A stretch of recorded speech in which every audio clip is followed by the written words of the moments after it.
2016-র SSC পরীক্ষায় যোগ্য কিন্তু চাকরি না পাওয়া প্রার্থীদের পরীক্ষায় বসার ছাড়পত্র দিয়েছিল কলকাতা হাইকোর্ট। সেই নির্দেশে স্থগিতাদেশ দিল সুপ্রিম কোর্ট। আজকে সুপ্রিম কোর্টে বিচারপতি সঞ্জয় কুমার এবং বিনোদ চন্দ্রনের বেঞ্চ এই নির্দেশিকা দিয়েছে এবং নোটিশ ইস্যু করা হয়েছে সব পক্ষকে আগামী 2 সপ্তাহ পরে শুনানি। অর্থাৎ সুপ্রিম কোর্ট আজকে যেটা জানিয়েছে যে মূল মামলা, যে মামলায় চাকরি বাতিল করা হয়েছিল, সেই মামলায় রায় দেওয়ার সময় সুপ্রিম কোর্ট বলেছিল যে যারা পরীক্ষায় নির্বাচিত হয়নি এবং পরীক্ষায় ফের বসতে দেওয়া হবে এমন কোনো কথা বলা হয়নি।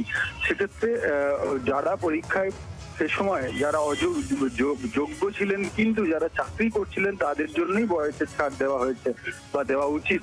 সেক্ষেত্রে যারা অকৃতকার্য ছিলেন তাদের বয়সের ছাড় দিয়ে ইন্টারভিউ নেওয়ার ক্ষেত্রে যে নির্দেশিকা কলকাতা হাইকোর্ট দিয়েছে সেই নির্দেশিকায় স্থগিতাদেশ দেওয়া হয়েছে। রাজ্যের এই শিক্ষক নিয়োগ, এসএসসি শিক্ষক নিয়োগ মামলা এটি একটি বড়সড় আপডেট এবং এক্ষেত্রে 2 সপ্তাহ পর সুপ্রিম কোর্ট এই মামলায় পরবর্তী শুনানি আবার করবে এবং সব পক্ষের বক্তব্য শুনবে।